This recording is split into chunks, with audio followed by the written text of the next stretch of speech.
આંબેડકર જયંતિ છે આજે ડોક્ટર બાબા સાહેબ આંબેડકરજીની જન્મ જયંતિ છે। બાબા સાહેબ આંબેડકર એ ફક્ત દલિતોના નેતા નહોતા, એ આ દેશની મહાન વિભૂતિ હતા। આ દેશનું બંધારણ વિશ્વની સૌથી મોટી લોકશાહી એ ભારત દેશની લોકશાહી છે અને એનું બંધારણ જેમણે ઘડ્યું છે એવા ડોક્ટર બાબા સાહેબ આંબેડકરનો આજે જન્મદિવસ છે। હું એટલું ચોક્કસ કહીશ કે આજે દેશ અકબંધ ટકી રહ્યો હોય તો એના મૂળની અંદર કોઈ હોય તો ડોક્ટર બાબા સાહેબ આંબેડકરનું બંધારણ છે। ડોક્ટર બાબા સાહેબ આંબેડકરે બંધારણ અને બંધારણ પહેલા જ્યારે દલિત સમાજને અધિકારો આપવાની વાત કરી ત્યારે એમણે મહિલાઓને અધિકાર આપવાની વાત કરી, લેબર સમાજને અધિકાર આપવાની વાત કરી, ગરીબોને અધિકાર આપવાની વાત કરી। આજે હું એટલું ચોક્કસ કહી શકું, દેશના યશસ્વી વડાપ્રધાન નરેન્દ્ર મોદી સાહેબે 2014 થી વડાપ્રધાન પદ તરીકે એમણે પદભાર સંભાળ્યો ત્યારથી શરૂ કરીને 25 લાખ ગરીબોને ગરીબી રેખામાંથી બહાર કાઢવાનું ભગીરથ કામ જો કોઈએ કર્યું હોય તો ડોક્ટર બાબા સાહેબ આંબેડકરના એમના જે વિચારો હતા એને મૂર્તિમંત કરવાનો પ્રયત્ન કર્યો।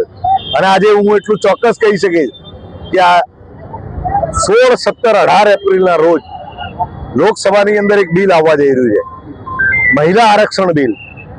રાજનીતિની અંદર મહિલાઓને અધિકાર આપવાની વાત કોંગ્રેસના મિત્રોએ ઘણી વખત કર્યું, પણ પહેલી વખત એવું બનવા જઈ રહ્યું છે કે દેશના યશસ્વી વડાપ્રધાન મોદી સાહેબ 145 કરોડના જે ભારતની જનગણના છે એના 50% મારી બહેનો છે, ત્યારે એને રાજનીતિમાં એના અધિકારો મળે।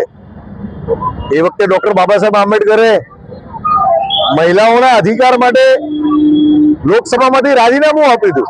અને આજે મને આનંદ એ વાતનો છે કે દેશના યશસ્વી વડાપ્રધાન એ 16, 17 અને 18 તારીખે જે ખરડો લાવીને મહિલાઓને રાજનીતિમાં પણ એને અગ્રેસર મહિલાઓ થાય એ દિશાની અંદર ભગીરથ પ્રયત્ન કરે છે। હું માનું છું કે બાબા સાહેબને સાચી શ્રદ્ધાંજલિ દેશના વડાપ્રધાન નરેન્દ્ર મોદી સાહેબે જ આપી છે। કોંગ્રેસ દ્વારા મલ્લિકાર્જુન ખડગે દ્વારા ગુજરાતીનું જે અપમાન કરવામાં આવ્યું એના વિશે શું કહેવું છે? કોંગ્રેસના ભૂતકાળના તમે દાખલા જોઈ લો કે ગુજરાતીઓની ક્યાંય ગણના નહોતી થતી। સરદાર વલ્લભભાઈ પટેલ હોય કે મોરારજી દેસાઈ હોય કે ગુજરાતીઓનું અપમાન કરવું આ કોંગ્રેસીઓની ફિતરત છે।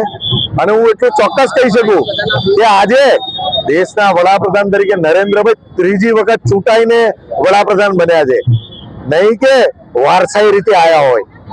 દેશના યશસ્વી ગૃહમંત્રી ચૂંટાઈને ગૃહમંત્રી બન્યા છે અને આ દેશના 145 કરોડ લોકોનું સમર્થન નરેન્દ્ર મોદી સાહેબને છે, 145 કરોડના લોકોનું સમર્થન ભારતીય જનતા પાર્ટીની સાથે।